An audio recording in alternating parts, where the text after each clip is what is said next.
Topic is adaptive radiation. ये जो Darwin है इन्होंने ये टॉपिक दिया था।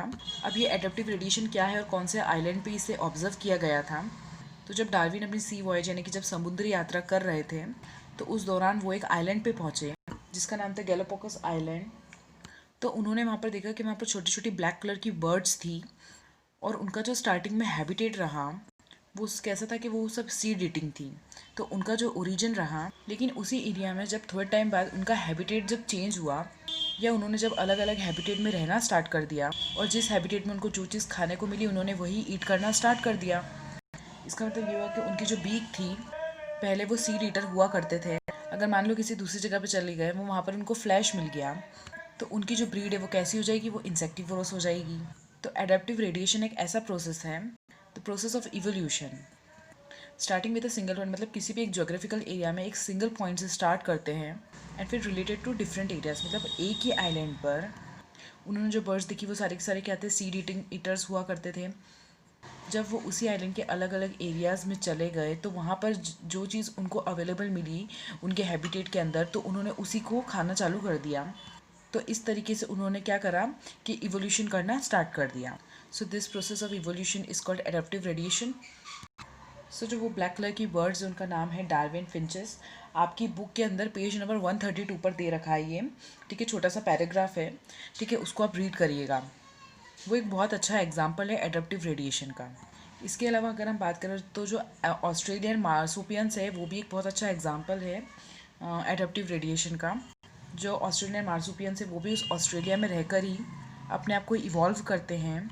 तो जो ऑस्ट्रेलियन मैमल्स हैं वो इवोल्यूशन के दौरान अपने आप को डेवलप करते हैं, उनके अंदर चेंजेस आते हैं और वह एग्जिबिट करते हैं कुछ कैरेक्टर्स दूसरे ऑर्गेनिज्म से मिलते जुलते हैं। तो यहाँ पर हम एग्जाम्पल ले सकते हैं वॉल्फ का, जो किससे मिलता जुलता है, तस्मेनियन वॉल्फ से।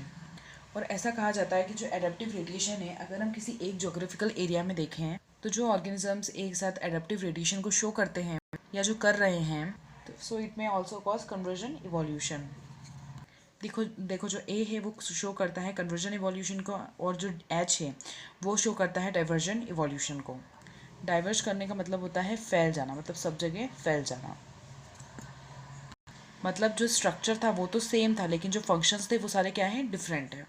जबकि कन्वर्जन में क्या होता है, सबका स्ट्रक्चर अलग अलग है लेकिन जो फंक्शंस होते हैं वो सेम होते हैं।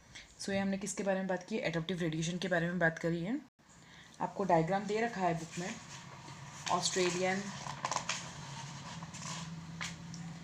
ऑस्ट्रेलियन मार्सुपियल का एग्जाम्पल भी दे रखा है आपको विद डायग्राम।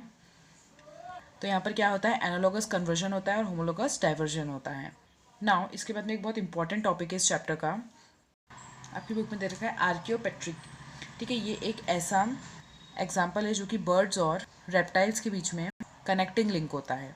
सो आर्कियोटेक्ट्स क्या है, बर्ड और रेप्टाइल के बीच में कनेक्टिंग लिंक है। अब ऐसा क्या होता है, इनके अंदर विंग्स भी होते हैं और टेल्स भी होती है, वो दोनों ही फीचर्स को रिप्रेजेंट कर रहा है, इसलिए उनको कहा जाता है connecting links between birds and reptiles. ठीक है, connecting links between birds and reptiles. तो ऐसा ऑब्जर्व किया जाता है कि सबसे पहले क्या हुआ था कि जो छोटे छोटे इन्वर्टिब्रेट्स उन्होंने आना स्टार्ट किया था, फिर देन ब्रायोफाइट्स, लाइकेन, टेरिडोफाइट्स, इस तरीके से प्लांट स्टार्ट हुए थे और लगभग 350 मिलियन ईयर्स अगो ये इन्वर्टिब्रेट्स आए थे। फिर उसके बाद कुछ ऐसी फिशेस आने लगी जो कि पानी में भी रह सकती थी और कुछ समय के लिए बाहर आती थी ज़मीन पर और फिर से वापस पानी में चली जाती थी। और उनके जो फेस था वो काफ़ी इलोंगेटेड था, मतलब उनका जो माउथ था वो काफ़ी इलोंगेटेड था फिशेस का। और ये जो ऑर्गेनिजम्स है जो आगे चलकर एम्फीबियंस में डेवलप हो गए थे, मतलब वो फिशेस जिनको हम क्या कहते हैं, लोफिन्स, ऐसी फिशेस जो पानी में भी रह सकती थी और कुछ समय के लिए वो ज़मीन पर भी स्टे कर सकती थी। ये कौन सी कैटेगरी में आते हैं, ये आते हैं सिलोकैन कैटेगरी के अंदर। यहाँ पर जो ये लोफिन्स है इनको कहा जाता है एंसेस्टर्स ऑफ मॉडर्न एम्फीबियंस। फिर जो टेरिडोफाइट्स वगैरह हैं वो सब डेवलप होने लगी। फिर नेक्स्ट है आपका ट्राइनोसॉरसस। ये कौन था, ये एक बहुत ही बड़ा डायनासोर था जो कि क्या था, 20 फीट था हाइट में और डैगर जैसे उसके तीत हुआ करते थे, मतलब जिगजैग। ठीक है, ट्राइनोसॉरसस किसका एग्जाम्पल है, रेप्टाइल्स का एग्जाम्पल है, बहुत अच्छा, जो लगभग 20 फीट ऊंचा हुआ करता था। फिर आप साथ ही साथ में एग्जाम्पल ले सकते हो मैमल्स के बारे में। तो जो सबसे पहला मैमल था श्रीव, मतलब वो श्रीव जैसे थे।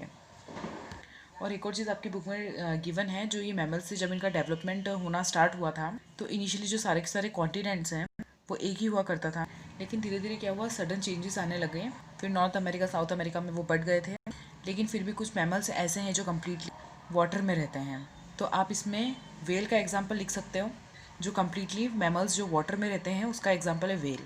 ये ऐसे मैमल्स हैं जो कम्प्लीटली पानी में रहते हैं। तो ये इवोल्यूशन के बारे में हमने कुछ इंपॉर्टेंट पॉइंट पढ़े हैं, जिसमें आपको सिग्निफिकेंस याद करनी है लोफिन्स की और शियो की।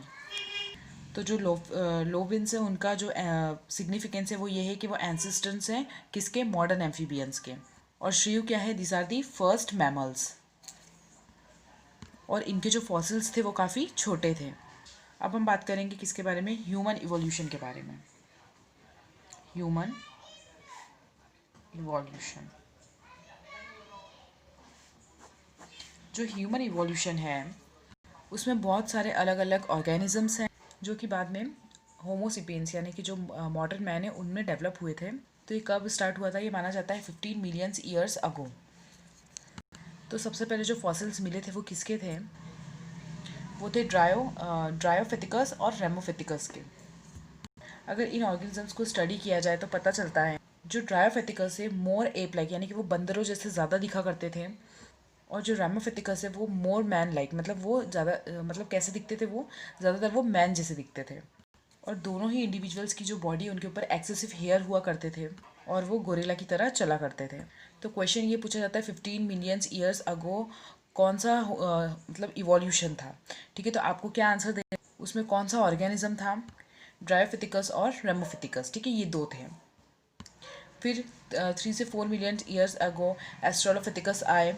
ठीक है, इनके जो फॉसिल्स थे वो मिले थे ईस्ट अफ्रीकन ग्रासलैंड पर। क्वेश्चन ये पूछा जाता है ईस्ट अफ्रीकन ग्रासलैंड पर मिलने वाले फॉसिल्स किसके थे, तो आपको पता होना चाहिए वो ऑस्ट्रेलोफिथिकस के। ठीक है, ये नाम याद रखने हैं आपको, इस तरीके से थोड़े टफ है लेकिन आपको याद करने पड़ेंगे ये। अब ये जो ऑस्ट्रेलोफिथिकस है इनके जो फीचर्स हैं, ये 4 फीट के हुआ करते थे और ये सीधे चला करते थे, मतलब ऐसा नहीं कि वो बंदर की तरह झुक के चलते थे।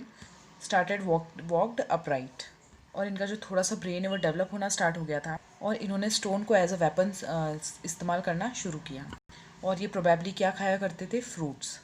फिर नेक्स्ट आता है 2 मिलियन ईयर्स अगो। तो उस टाइम कौन आए थे, होमो हैबिलस। ये कौन है, ये फर्स्ट ह्यूमन लाइक होमो हैबिलस हैं। इनकी जो विंड कैपेसिटी है वो क्या है, 650 to 800 सीसी। मतलब काफ़ी ज़्यादा डेवलपमेंट का जो प्रोसेस है वो यहाँ पर स्टार्ट हो गया था। ब्रेन की जो कैपेसिटी है वो इंक्रीज़ हो चुकी है।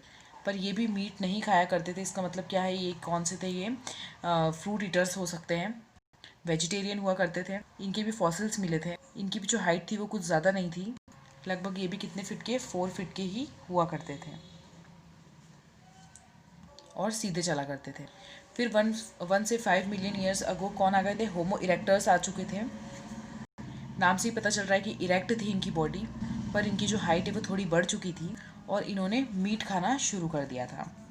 इसका मतलब ये है कि यहाँ पर जो हंटिंग का जो प्रोसेस है वो काफ़ी ज़्यादा डेवलप हो चुका था। स्टोन के अलावा भी ये काफ़ी सारी चीज़ों का एज अ वेपन यूज़ किया करते थे। और इनकी जो विंड कैपेसिटी है वो कितनी बढ़ चुकी है, 900 सीसी। और इनको जावा मैन भी कहा जाता है, जावा मैन। साथ ही साथ अगर हम बात करें जो ये नीदरलैंड से, ये 1,40,000 मिलियन ईयर्स अगो ये आए थे। इनके जो फीचर्स है वो ये है कि 1400 सीसी इनकी विंड कैपेसिटी है। ईस्ट एंड सेंट्रल एशिया में फॉसिल से वो उनको देखा गया था। और जो अफ्रीकन ग्रासलैंड है वहाँ पे किसको देखा था, ऑस्ट्रेलोपिथेकस को देखा गया था। और जो नीदरलैंड्स है उनके लिए सेंट्रल एशिया।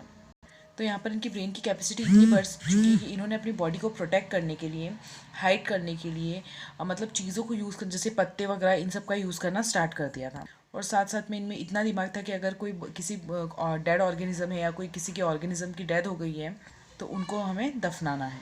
और इसके बाद में कौन आया था, होमोसेपियंस यानी कि जो मॉडर्न मैन है वो आ चुके थे। तो जो होमोसेपियंस थे ऑब्वियस सी बात है उनमें ब्रेन कैपेसिटी काफ़ी ज़्यादा थी। तो होमोसेपियंस की जो ब्रेन कैपेसिटी है वो कितनी है, 1400 सीसी है।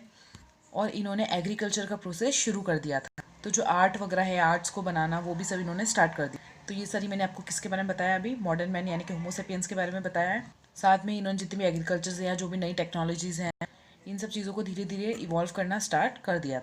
So this is all about the human evolution and also the chapter number 7 which is evolution.